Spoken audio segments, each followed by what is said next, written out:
অনেক দিন থেকেই আমার একটা পাহাড় কেনার শখ, কিন্তু পাহাড় কে বিক্রি করে তা জানি না। যদি তার দেখা পেতাম, দামের জন্য আটকাতো না।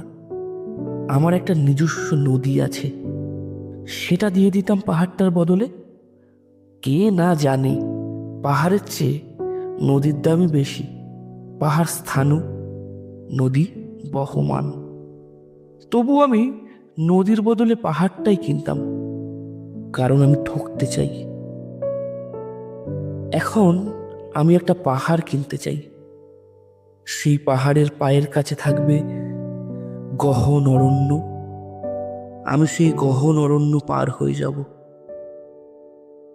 তারপর শুধু রুক্ষ কঠিন পাহাড়, একেবারে চূড়ায় মাথার খুব কাছে আকাশ, নিচে বিপুলা পৃথিবী, চরাচরে তীব্র নির্জনতা। আমার কণ্ঠস্বর সেখানে কেউ শুনতে পাবে না। আমি ঈশ্বর মানি না, তিনি আমার মাথার কাছে ঝুঁকে দাঁড়াবেন না। আমি শুধু 10 দিককে উদ্দেশ্য করে বলবো, প্রত্যেক মানুষই অহংকারী। এখানে আমি একা, এখানে আমার কোনো অহংকার নেই।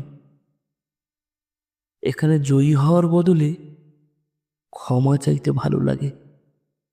হে 10 দিক, আমি কোনো দোষ করিনি, আমাকে ক্ষমা করো।